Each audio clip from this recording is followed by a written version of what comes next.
반갑습니다. 모든 낙찰자들이 행복한 1% 기부에 동참하기를 희망하는 영매 채널 김도윤입니다. 아파트 낙찰가 분석해주는 수업하고는 다르게 이론 수업은 조금 천천히 좀 더 자세히 그리고 포인트를 좀 집어가면서 여유있게 설명해 드리도록 하겠습니다. 너무 빠르게 설명하면 또 이해하시고 이해하고 공부하는데 좀 불편하실 것 같아서 좀 천천히 진행하도록 하겠습니다. 그렇지 않아도 아파트 관련해서 분석하는 영상 수업을 보신 분들이 좀 진행이 빠르다, 천천히 해달라, 그런 분들도 좀 계셨습니다. 그래서 천천히 하니까 왜 갑자기 저분이 천천히 진행하지라고 생각하지 마시고 이론 수업이기 때문에 조금 천천히 하시는구나 라고 생각해 주시면 고맙겠습니다. 자, 지난 시간 이어서 이번 시간은 유치권의 성립 요건에 대해서 수업하도록 하겠습니다. 자, 이 수업부터 보시면 안 되고 그 앞에 이 유치권의 의미에 대해서 설명한 수업을 반드시 보셔야 또 이것을 이해할 수 있습니다. 자, 유치권의 의미가 뭔지, 내가 어떠한 관점으로 이것을 보겠다, 어떻게 해석하겠다, 누구의 관점에서 유치권을 보겠다라고 설명한 그 지난 수업을 꼭 보시고 이걸 보셔야 이해를 하실 수 있습니다. 그래서 유치권 의미 수업 보시고 성립 요건 보십시오. 유치권의 성립 요건. 자, 어떻게 했을 때 유치권이 성립하느냐. 자, 좀 더 다르게 설명하면 어떻게 되어 있을 때 법원이 이것이 유치권이 성립한다라고 인정해 줄 것인가. 이것이 정확한 설명이겠죠. 그렇게 볼 것인가입니다. 자, 유치권자는 무조건 유치권 성립한다고 생각합니다. 그것이 유치권자 입장입니다. 자기는 진짜 공사를 했고 자기 사재를 털어서 내 돈이 들어가서 저기 내 재료와 노력으로 건물을 지었고 돈을 못 받은 억울함이 있다. 그래서 난 정말로 점유하고 유치하고 있다. 그래서 난 유치권자가 맞다. 이것이 유치권자들이 똑같은 설명입니다. 근데 그것을 유치권으로 봐줄 것이냐? 유치권자의 말이면 그냥 맞는가? 그렇지 않다는 거죠. 낙찰자 입장에서는 또 항상 똑같습니다. 저건 유치권 성립하지 않는다. 내가 돈 줄 필요가 없다. 저거는 가짜 유치권이다. 거의 대부분 만나보면 다 그렇게 이야기합니다. 또는 유치권 갖긴 해도 다 못 준다. 너한테도 하자가 많다. 그러니까 난 요거밖에 못 주겠다. 라고 그렇게 늘 다투는데, 자, 그 입장차가 생각보다 큽니다. 늘 보면 큽니다. 그래서 그때 개입할 수밖에 없는, 들어와서 이 사건을 중재하고 판단할 수밖에 없는 그 법원의 시각에서 봤을 때 유치권이란 무엇인가를 알아야만 이 싸움에서 가장 유리한 결과를 이끌어낼 수 있다. 그러면 이제 법원이 유치권으로 인정해 줄 수 있는 것은 이렇게 보더라. 법원은 이렇게 이 사건을 바라보더라 라는 것을 한번 살펴보겠습니다. 자, 민간의 어떤 유치권과 관련된 다툼은 정말 다양하고 그 개별적 다툼 안에서 각자의 사정과 각자의 어떤 그 사건이 있었을 겁니다. 개별적인 아주 다양하겠죠. 그리고 그 개별적인 사건에 될 수 있는 법은 또 여러 가지 다양하게 있을 겁니다. 한 사건에 한 가지 법만 적용할 수는 없겠죠. 여러 가지 몇 가지가 복합적으로 적용될 거고 개별 사건마다 또 다양하겠죠. 각각의 특징이 있을 거니까요. 그래서 그 여러 가지 과거에 있었던 유치권을 판단한 법원의 판결문들을 보면 이렇게 보더라. 그들은 이런 관점에서 이 사건을 바라보고 해석하더라는 것을 어느 정도 유추해낼 수 있습니다. 네, 그것을 뽑아낸 것이 이 성립 요건입니다. 자, 보여드리겠습니다. 첫 번째, 타인 소유의 물건에 대해서. 그러니까 자기 물건에 대해서 자기가 뭐 수리를 하고 또는 만들고 내가 유치하고 있다. 이건 말이 안 되죠. 중요한 건 타인 소유의 물건에 대해서 유치하고 있을 때입니다. 자, 그리고 두 번째, 그 물건에 관해서 다른 어떤 이유 때문에 유치권을 주장하는 것은 안 되고요. 그 물건에 관하여 생긴 채권이어야 됩니다. 이 결련성이라고 하는데 이것만 가지고 또 한번 수업을 해야 될 겁니다. 오늘 다음번에 또 진행하도록 하겠습니다. 자, 그 물건에 관해서 생겼다는 겁니다. 자전거 수리를 맡겼는데 그 자전거 수리를 했습니다. 그러면 수리비를 주고 자전거를 찾아가야 되겠죠. 이 자전거 수리비, 그 수리 행위, 자, 자전거를 고쳤다는 것, 그 물건에 관해서 생긴 채권.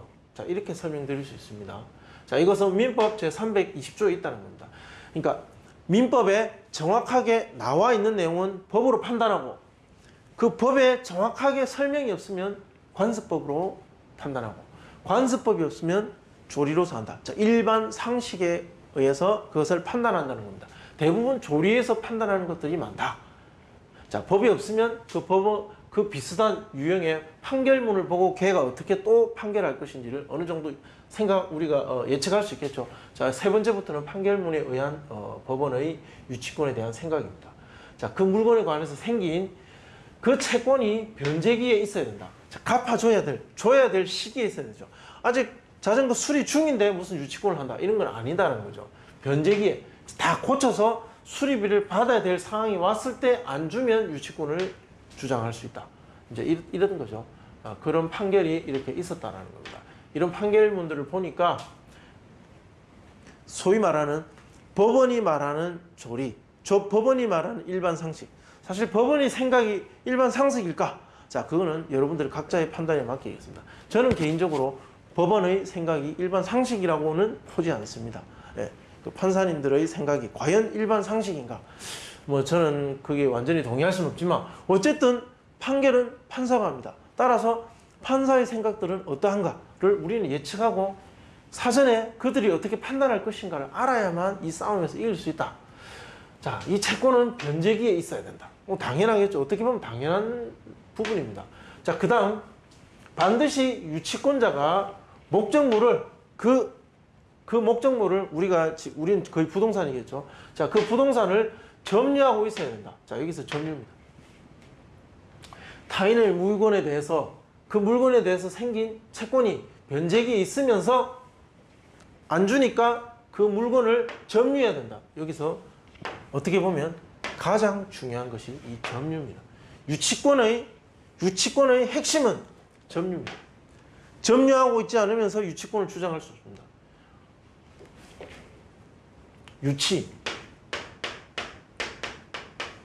유치에서 권자만 붙이면 유치권입니다.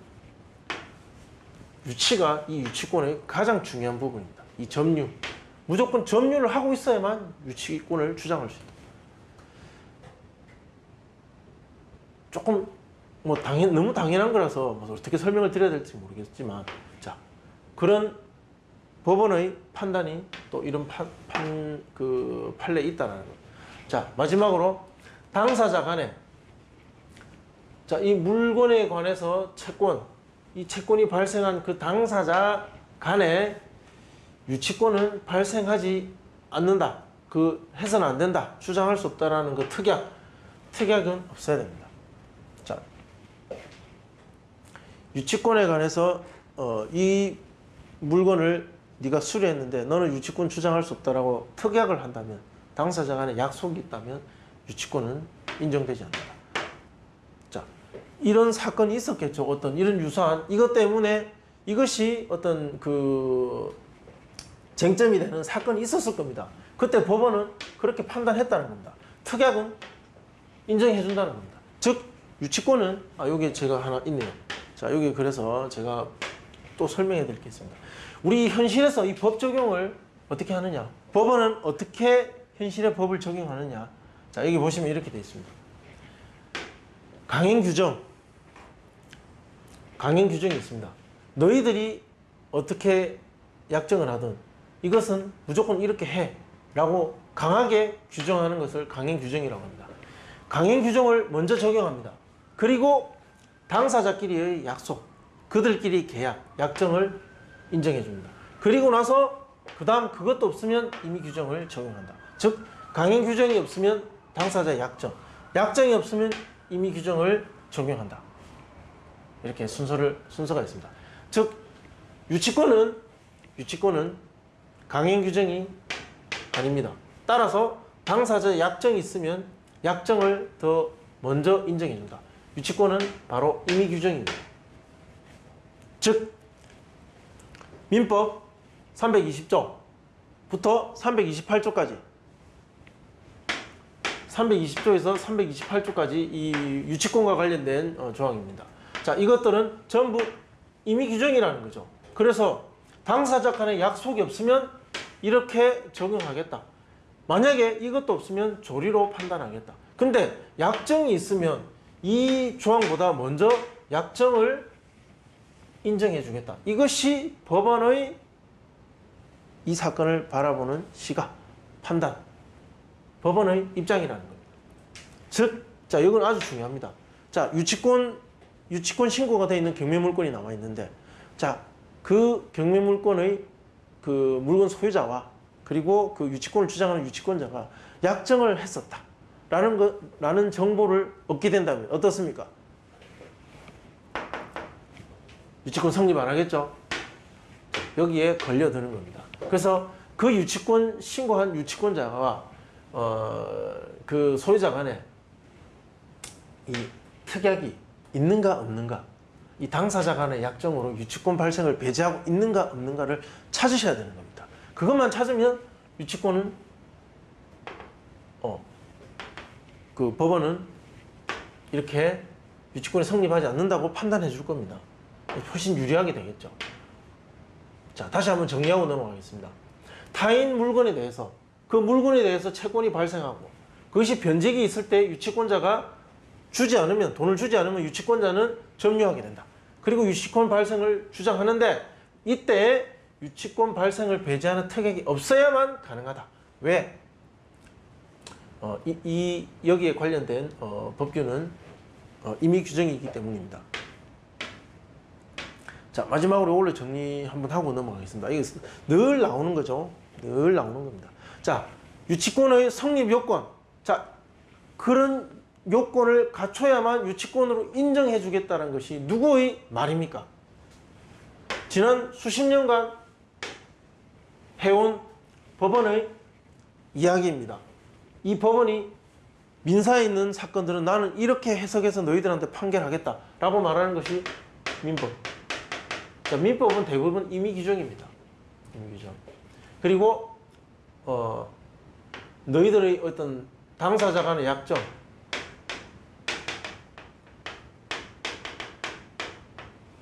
이것들을 보고 판단해 주겠다. 이것도 없으면 또 어떻게 한다? 조리로. 일반 상식적인 판단으로서 너희들의 이 부동산을 중심으로 한 너희들의 분쟁을 나는 해석하고 판단해서 판결해 주겠다라고 법원은 생각하고 있습니다. 정해놓은 겁니다. 따라서 이 채권자와 유치권자, 또 우리가 혹시 있을 점유자, 세입자 또는 무상 점유자, 그리고 소유자, 채무자, 낙찰자, 이들 간에 발생하는 분쟁이, 이들 사이에 발생하는 분쟁이 그들 사이에서만 해결이 된다면 법원의 개입은 필요가 없습니다. 그런데 거의 대부분의 분쟁 안에서 그들 간의 대화로서 쉽게 해결될 수 있는 경우는 그닥 많지 않습니다. 물론 모든 게 다 소송으로 간다는 건 아닙니다. 소송 가기 직전, 소송 가서 진행하는 과정에 해결되는 것도 참 많습니다. 어쨌든 평화롭게 대화로만 모든 것이 해결될 수 있다면 이 법원의 시각이 어떠한지 우리가 공부할 필요가 뭐가 있겠습니까? 그런데 이것이 해결이 안 되고 모두 다 각자의 입장이 있고 각자의 입장에서 이것을 본다는 거죠. 자기 입장에서만. 여러분은 늘 낙찰자 입장에서 바라보는, 거의 본능적으로 낙찰자 입장에서만 보고 있습니다. 그것은 고쳐야 될 태도입니다.